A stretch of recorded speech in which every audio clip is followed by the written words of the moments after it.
you're drafting Melvin Gordon. I don't think anybody's going to be like, oh, nice pick, man. Oh, dang it, you got him there.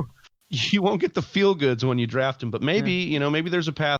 Right here. Johnny, one of the topics you brought up to the show today was who are the toughest non-rookies to put a value on this year.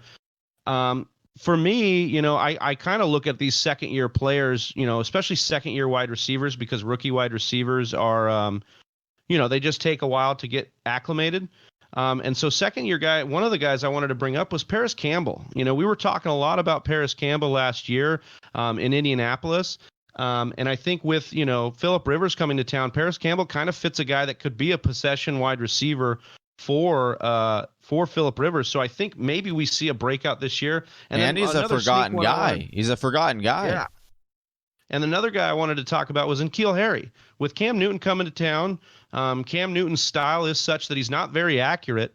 Like Tom Brady was super accurate. So the knock on N'Keal Harry was, he's the 50-50 ball guy. So will Tom Brady be able to get him the ball that style, because he's just going to throw it to him right on the numbers? I think Cam Newton fits that style really well. We talked a little bit about it last week, but Johnny, kind of talk me through who some of your guys are, non-rookies, that you're having trouble putting a little bit of a value on this year.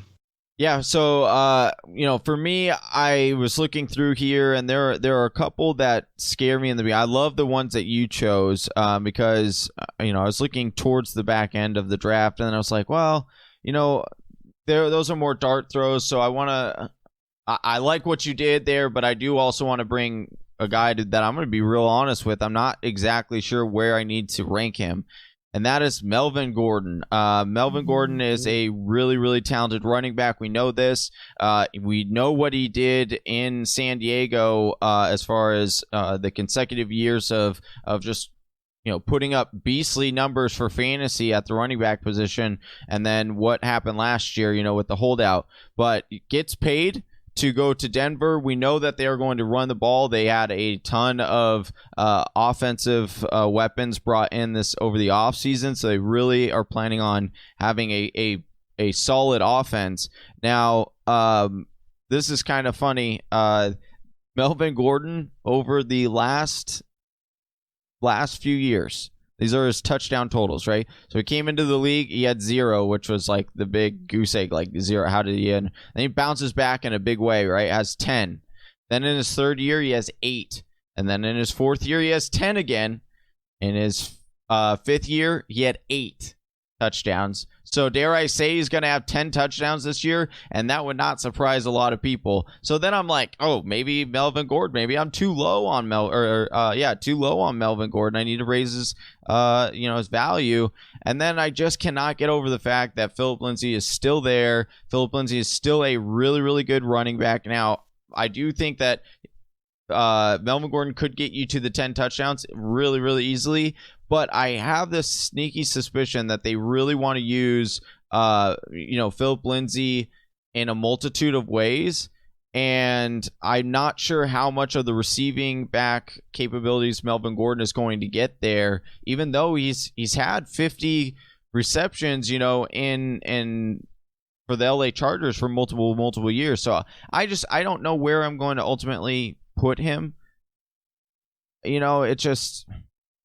Yeah, it's kind of weird. He's sandwiched there. He's got Chris Carson around him, Le'Veon Bell. So maybe you could make a case over Le'Veon Bell.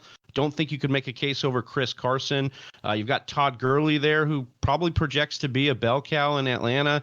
So I don't know how you could get there. This is around the RB15, RB16 spot. So you're banking on him hopefully being an RB1, but basically for sure RB2. And I, like you said, with Phillip Lindsay there, I just don't know. The good news for Melvin Gordon truthers is that Pat Shurmur has taken over as offensive coordinator, and he spent some time obviously with Saquon Barkley and having a guy who was a skill set of just the guy to be the guy.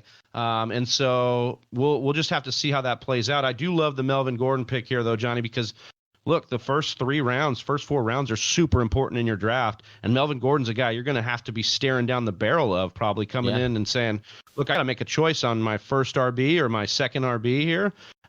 Is it Melvin Gordon? Do I have to plug my nose and go? I don't know. And then all the other weapons that are going on in Denver, This was a team that was more run heavy last year, but like I said, new offensive coordinator come to town. They're kind of giving the keys to Drew Lock here. Yeah, so it'll be interesting to me to see where Melvin Gordon goes. I'm not sure if I'll have him on a lot of my teams just because of the uncertainty, and I thought that you put it in a good way. You know, like you're looking down the barrel of like that's a lot to put on the weight of your fantasy season. You know, Johnny, you say a lot of times in the mock drafts, like you love that feeling when you draft someone and everybody in the room goes, "Oh, nice pick," you know, good pick. You're drafting Melvin Gordon. I don't think anybody's going to be like, "Oh, nice pick, man." Oh, dang it, you got him there. You won't get the feel goods when you draft him, but maybe, you know, maybe there's a path for him there. I'm just not going to be, like you said, not going to be on a lot of our teams going forward.